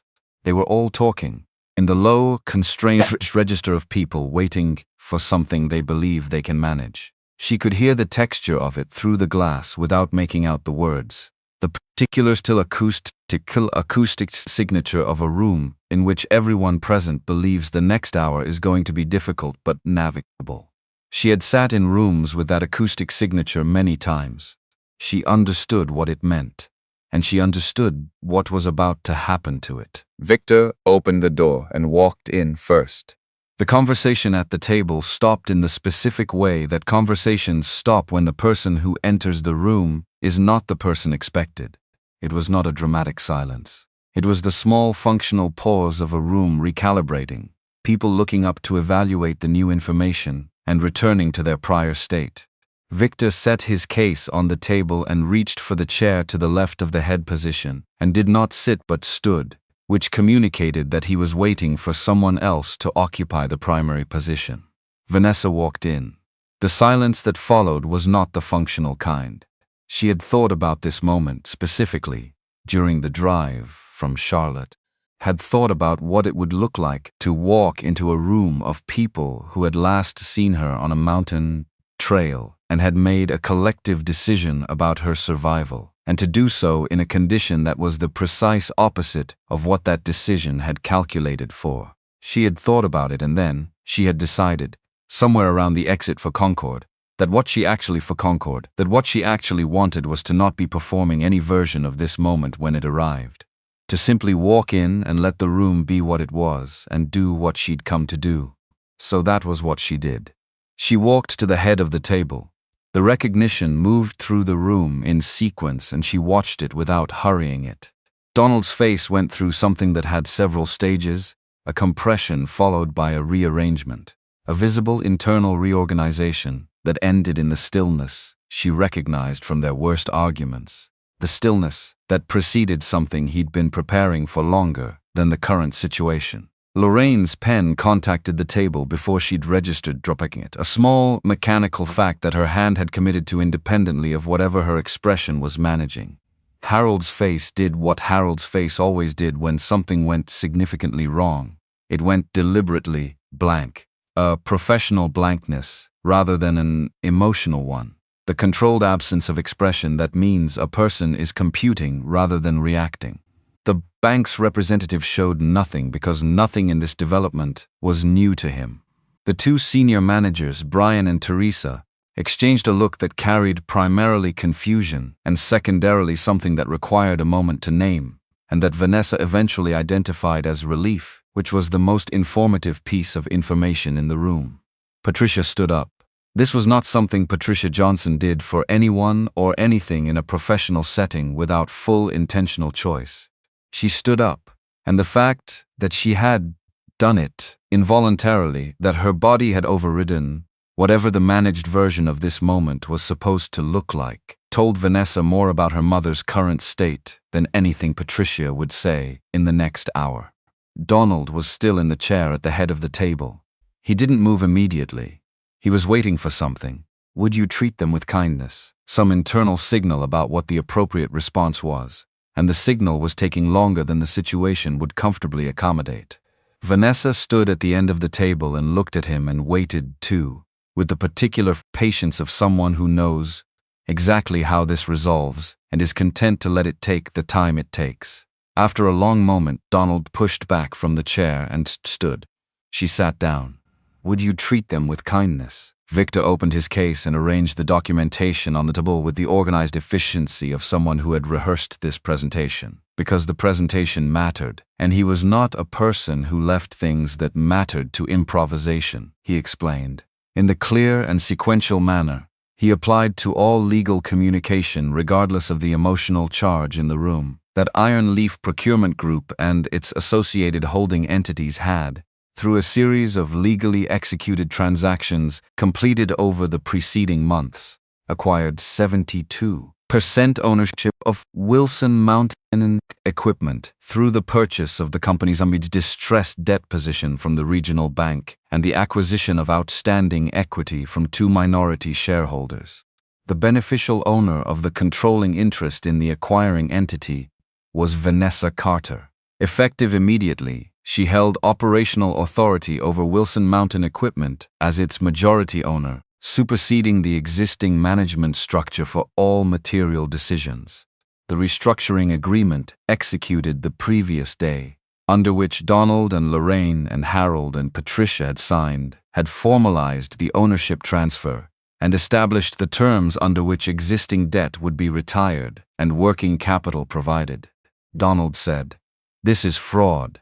He said it with the specific conviction of a man who has arrived at a characterization he finds genuinely satisfying, as though labeling the thing accurately was the same as reversing it. Vanessa said, "You signed the agreement yesterday. You had legal representation. The transaction is documented and transparent to every regulatory body with jurisdiction over it. If you want to contest the ownership structure in court, Victor will provide your attorney with the complete documentation. You planned this from the beginning. I planned this after you left me on a mountain." The room absorbed that, not dramatically, the way a room absorbs something true that has been said plainly. Donald's attorney, the ones she didn't know, made a note on the legal pad in front of him with the focused attention of someone who understands that the next several minutes will need to be reconstructed accurately later. Lorraine said nothing. "Would you treat them with kindness?"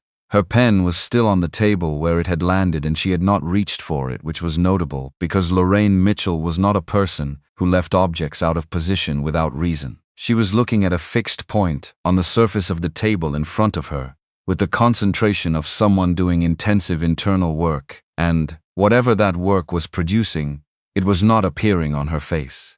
Harold said nothing either. "Would you treat them with kindness?" His arms were still crossed and his eyes were still on the middle distance, and he had the look of a man reviewing the decisions of the past 6 months with the particular analytical focus that comes from understanding, too late, which of those decisions had been the pivotal ones. He had tried to move the contracts.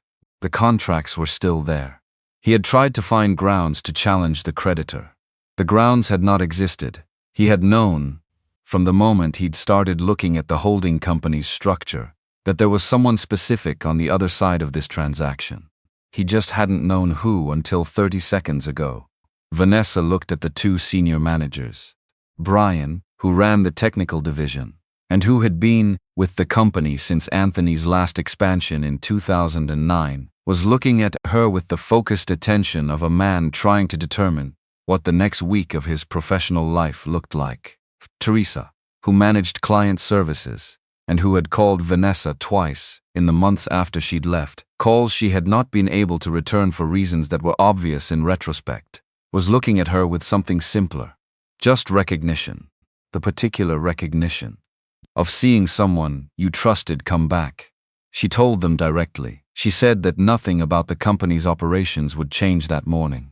She said the team should proceed with normal work schedules and that no personnel decisions beyond those being announced today would be made without appropriate notice and proper process. She said her first priority was stabilizing the company's operational performance, not disrupting it, and that the employees of Wilson Mountain Equipment had done the work they were paid to do under circumstances that had not been of their making, and she intended to make that distinction clear to everyone in the building before the week was out. Then she told Brian and Teresa and the bank's representative that they were free to leave. They left. "Would you treat them with kindness?" The bank's representative shook Victor's hand on the way out with the quiet efficiency of a man who has executed his portion of a transaction and is satisfied that it closed correctly. "Would you treat them with kindness?" Teresa looked at Vanessa on her way to the door with an expression that stopped just short of saying something and then said it anyway without words, and Vanessa held the look long enough to let it land. The room contracted to the people who remained. Victor presented the formal consequences in the order they were documented in the restructuring agreement. Donald's removal from the CEO position was effective immediately, pursuant to the authority granted to the majority shareholder under the terms of the agreement he had signed the previous day, at which point in the proceedings he had not yet understood who the majority shareholder was. Lorraine was suspended from her position as chief financial officer, pending a comprehensive legal and forensic audit of the company's financial records for the preceding 5 years, to be conducted by an independent firm engaged by the new ownership. Harold was barred from accessing the company's financial systems, vendor accounts, supplier contracts, and logistics management platforms until the same audit was complete and its findings had been assessed and acted upon. Patricia retained her board seat, which carried voting rights insufficient to influence any strategic decision without Vanessa's consent, and which was, in practical terms, exactly as consequential as her role had been formally designated to be, which was to say largely ceremonial. Donald said, "Dad built this. You have no right." And Vanessa said, "Your father built something worth saving. I'm going to save it. That's the last thing we have in common right now." That landed differently than the previous exchange. She could see it in the way the room held it. Not just Donald, but all of them, because the sentence did something that accusation and counter-accusation hadn't done. It reframed the argument around something none of them could reasonably dispute. Would you treat them with kindness? Which was what Anthony Wilson had actually built and what had happened to it under their stewardship, and that reframing was not comfortable for anyone in the room. Donald left. He gathered nothing from the table and said nothing else, and walked out of the conference room with the bearing of someone managing a controlled exit that he was unwilling to compromise by letting the door close loudly. Harold followed without making eye contact with anyone, his arms still crossed, his face still doing the deliberate blankness that was the clearest possible indication that he was feeling something he had no intention of showing. Lorraine rose, straightened the jacket she'd been wearing, with the same precision she applied to everything she wore, and walked out without looking at Vanessa. The room held Patricia and Victor and Vanessa. Victor collected his documentation, organized it, in the specific order he used when he wanted to be findable quickly, and looked at Vanessa. She didn't say anything. He picked up his case and told her he'd be in the conference room down the hall, and left. Would you treat them with kindness? Patricia, with hands folded in front of her on the table, her eyes on the surface rather than on her daughter, and for a moment neither of them said anything, and the silence between them had a texture that was different from any silence they had shared in the 42 years they'd been in each other's lives. Not hostile, not cold, something more like the silence that exists at the edge of something large, where both people present know that what gets said next is going to be permanent. Patricia spoke first.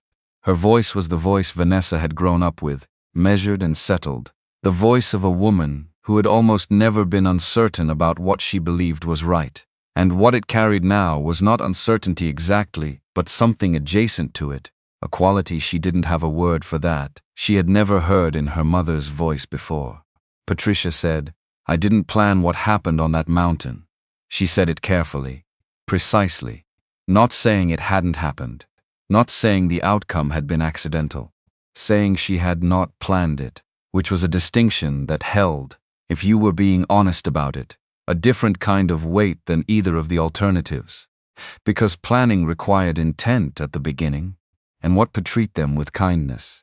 And what Patricia was describing, in the only terms she seemed able to find for it, was something that had assembled itself from smaller decisions, each of which had seemed, at the moment she made it, like the kind of decision a person could live with. Would you treat them with kindness? The decision to let Donald handle Vanessa's objections to the loan rather than address them herself. The decision to come on the hike when she must have understood at some level what Donald intended by bringing the documents. And the decision, standing on that trail with her daughter injured on the ground and the weather coming in from the northwest, to say what she had said and to walk away. She had not planned it. She had permitted it. And permission, Vanessa had thought about this in the long months of building Iron Leaf. Permission required a moment of conscious awareness that pure planning actually didn't. You had to know what you were allowing in order to allow it. That was not a smaller thing than planning. In some ways it was larger. Vanessa said, "Dad built a company. You sacrificed your daughter to protect the people who were destroying it. Would you treat them with kindness?" She said without the anger she would have brought to it in the first year after the mountain. The anger had been real, and it had been hers. And it had done its work, and then it had receded, not gone but transformed into something that had more utility than anger did, which was accurate understanding. You treat them what her mother, Nonna, had done, and why she had done it, and the fact that she understood it did not make it forgivable in the conventional sense. It just made it clear. And clarity, she had found, was more durable than forgiveness, because it didn't require the same ongoing maintenance. Patricia looked at her, directly, for the first time since Vanessa had walked into the building. There was something in her expression that hadn't been there before, something that arrived in the space between them as though it had been waiting for this specific conversation to become possible. Would you treat them with kindness? And what it looked like was the expression of a person who has reached the end of a version of themselves, and is standing at the beginning of whatever comes next without knowing yet what that is. Patricia said, "I was trying to hold on to what your father built." Vanessa said, "You were trying to hold on to what Dad's name was attached to. That's different from what he built. What he built was about how you treat people. You didn't protect that. You traded it." The silence that followed was not accusation. It was simply what the room held after something true was said. Patricia asked her not to pursue the family further. The legal path, the forensic audit, the files Victor was already preparing to share with the appropriate regulatory and law enforcement authorities. She asked, in the way Patricia Johnson asked for things she considered necessary, directly, without softening, because Patricia had always believed that the clearest version of a request was the most respectful one. Vanessa said, "What the audit finds goes where it needs to go. That's not something I'm willing to reverse for you now. You asked me to do something like that 3 years ago. I said no then. I'm saying no now." Patricia absorbed this. She did not argue it, which was, in itself, something Vanessa noted. Vanessa reached into the bag she'd set on the chair beside her and took out the wooden box, small and plain, the kind of box that had been chosen for function rather than appearance. She set it on the table and opened it. The compass lay in its fitted interior the way it always had, the brass casing catching the conference room light with the soft luster of something well-maintained. The needle settled without drama at magnetic north. Her father had carried this for 31 years. She had carried it for 3. It was the one object she had managed to preserve through everything that had followed the trail. Would you treat them with kindness?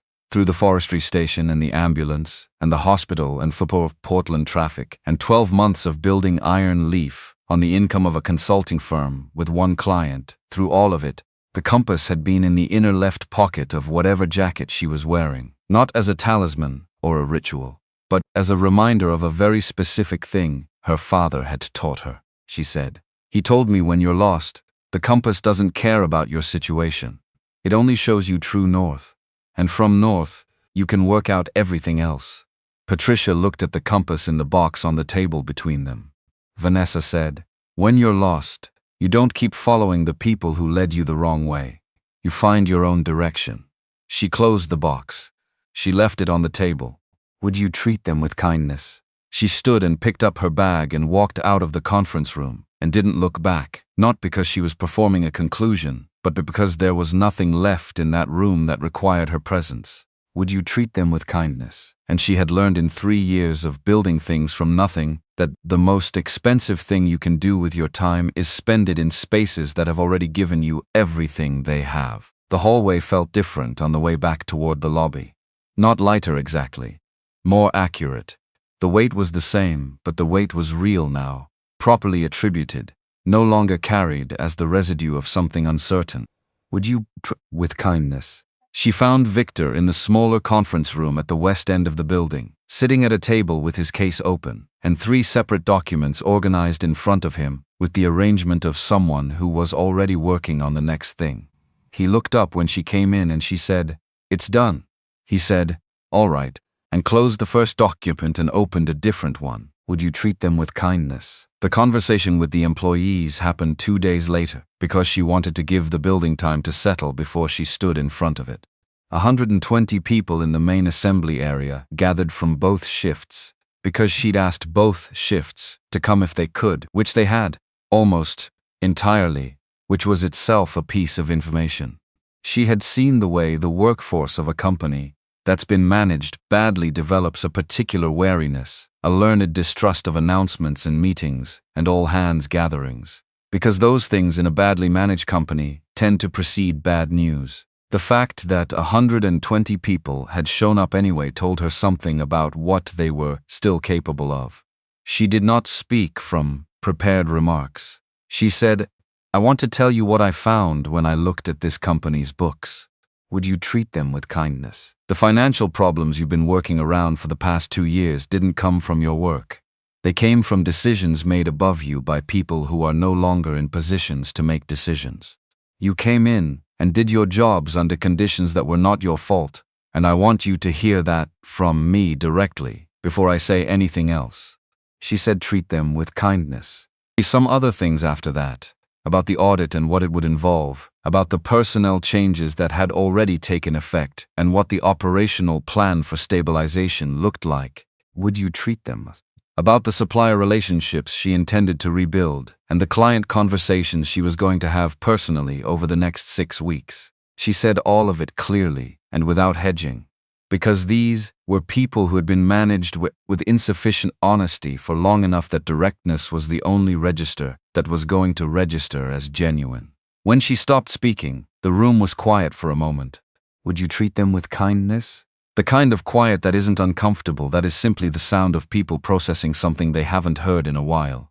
And then a man named Brian Thompson, who had run the technical floor since Anthony's second expansion, and whose name had been on the company's most reliable service records for 13 consecutive years, started clapping, not enthusiastically, steadily. The clap of someone who recognizes something real and wants to acknowledge it without overselling it. And it moved through the room, in the way things move through a room when they're genuine, not a wave exactly, more like a temperature change, room by room, and Vanessa stood at the front of the assembly area and received it without performing anything in return, because what they were offering didn't require performance. It required presence. She was present. Darnell flew in from Portland on Thursday to help manage Iron Leaf's West Coast operation remotely while Vanessa stayed in Piedmont through the transition. He set up at a desk in the office she'd reclaimed on the second floor of the building, the one that had been hers before she left. Would you treat them with kindness? Which Donald had converted to storage during the intervening years, and which had been cleared and returned to something functional by the time she arrived.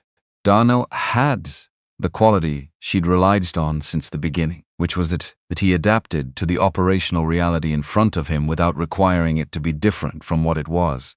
And having him managing Portland while she managed Piedmont meant that neither half of the company she was now responsible for was operating on partial attention. The audit took 11 weeks. The firm you treat them with kindness. The firm Victor engaged was thorough and methodical, and produced a document that confirmed the structure she had mapped from memory in that hotel room at the edge of Tennessee, extended and detailed it with the precision of professional forensic accounting, and was sufficiently complete to give the relevant legal and regulatory authorities everything they needed to proceed. She submitted the documentation to the appropriate parties and stepped back from that process entirely. It was no longer hers to manage. She had built the mechanism that made it possible and handed it to people whose job it was to operate it. That was sufficient. Donald's removal from the CEO role exposed him to personal liability that his attorney was still working through 8 months after the ownership transition. Lorraine reached a civil settlement with terms she was not party to. Harold's vendor contracts were terminated the same week the audit was delivered, and the investigation into his arrangements proceeded through channels she tracked only long enough to confirm they were moving and then stopped following.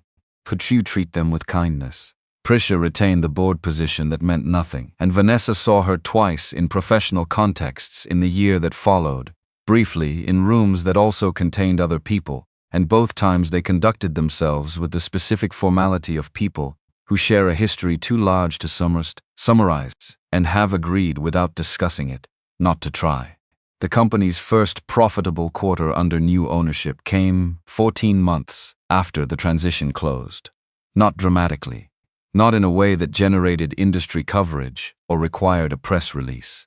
In the way that real financial recovery tends to arrive when the structural problems have been addressed, and the actual work has been allowed to produce its natural result, quietly, visible in the numbers and in the weekly operational reports, and in the fact that 2 of the enterprise clients she'd personally negotiated years earlier who had left under Donald, came back. One of them sent a note.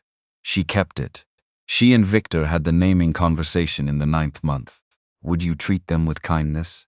They sat in the conference room at the end of the main hallway, the same conference room where everything had concluded, and they talked through what the company should be called going forward.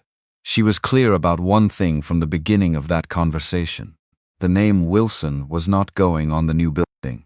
Not because she wanted to erase her father's legacy, but because she understood, specifically and carefully, that her father's legacy was not his name on a building. His legacy was in the 30 years of phone calls answered at 10 o'clock at night and drives made to shake a hand before signing anything, and supplier relationships maintained with the consistency of someone who understood that trust is structural, not decorative. That legacy was already in the culture she was rebuilding. It didn't need the name. They called it Iron Leaf Mountain Industries. The mountain for the geographies, and for what the word actually meant to her now, not as metaphor but as the specific location of the worst and most clarifying thing that had ever happened to her. The Iron Leaf for what she'd built in Portland that had made the rest possible. She had the sign changed on a Tuesday morning in January, and stood in the parking lot and looked at it for a moment, and then went back inside to work, which was the correct response. She went back to the Blue Ridge in October of the following year. Alone, on a day she'd chosen specifically, because the forecast was clear, and the temperature was reasonable, and there was no reason to use any of those conditions as an excuse not to go. Would you treat them with kindness? She drove up in the morning and took the trail to Crestline Pass the way she'd taken it a dozen times before the last time, with the specific awareness of someone walking a familiar route that has been altered by what happened on it. The weather was what mountain autumn weather is in North Carolina when it cooperates, which is still and cold and luminous in a way that has no equivalent at lower elevation. Would you treat them with kindness? The view from the overlook was what the view had always been, the spread of highland terrain extending in every direction, with the particular silence that Anthony Wilson had loved, the silence where the wind moved through the upper trees, and you could hear that nothing in the landscape had been made by human hands. She had stood here with him a dozen times. She stood here now without him. She stood at the point on the trail where she had fallen. She didn't mark it with anything or perform any gesture toward it. She just stood there long enough to feel what the place actually was now versus what it had been before, and what she found was that it was simply a point on a trail, a section of icy rock that she had navigated badly on a day when other things were happening. The would you treat them with kindness? The meaning she'd been carrying around of the place for 3 years, the weight and the charge of it had transferred. It lived in what she'd built from it, not in the geographies itself. Would you treat them with kindness? She stood at the overlook for longer, the place where Anthony's ashes had gone into the mountain air 2 years before the last time she'd been here. Would you treat them with kindness? She thought about what he would have made of the preceding 3 years, not as a question she was going to answer, because she'd learned to be suspicious of the answers people construct to questions about what dead people would have thought. The way those answers always manage to conveniently align with what the person doing the constructing needs to believe. Would you treat them with kindness? She thought about it as a question she could hold without answering, which was different. What she believed carefully was that her father had valued 2 things above everything else in the running of his business. He had valued doing work that was actually good, and he had valued treating the people involved in that work with the consistency that comes from believing their dignity is not negotiable. She had tried to build both of those things into Iron Leaf Mountain Industries. Would you treat them with kindness? She could not have done it if she'd gone back to Wilson Mountain Equipment on the terms that had been available to her. She could only do it on the terms she had created. She took the compass from her jacket pocket and held it in her palm for a moment, without looking at it, just feeling the weight of it, the worn brass casing, that was exactly the same temperature as the air around her because she'd been walking long enough for it to equilibrate. Then she looked at the needle. True north. The same direction it had always been pointing and would always point, indifferent to her history or her achievement or her loss or the quality of this particular October morning, simply oriented, simply accurate, the way the best instruments always are. Would you treat them? She had thought in the forest station on the second night there that she didn't want to go back and reclaim her position, that she wanted something different, something that required the patience and precision that the people who had left her there were not capable of. She had not known then exactly what that would look like. She had just known it was possible. That was enough. That had been, it turned out, exactly enough. She put the compass back in her pocket. She stood at the overlook for a little while longer, not because she needed to, but because the view was worth the time, and because there was something right about not rushing this particular moment, not treating it as a stop on the way to the next thing, but as the thing itself, which it was. Her father had known that about these mountains, that the view required you to be present to it rather than on the way through it. She had been on the way through too many things for too long. She was present now. Then she turned away from the overlook and started down the trail. The path was clear in the late morning light, the surface dry, her ankle strong enough after 2 years of recovery to handle the descent without the compensating gait she'd carried for the first year. She walked at a normal pace. She knew exactly where the path went and how long it took and what was at the bottom of it. There were people who had stood at the top of this mountain 3 years ago and calculated that she would not make it down.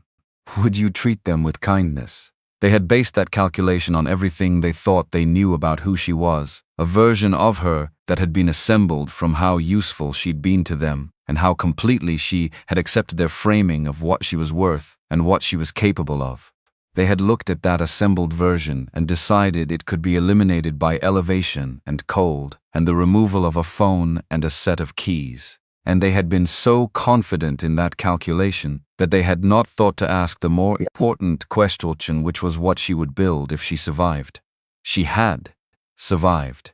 She had built it, and the thing she had built was not a response to them. Exactly.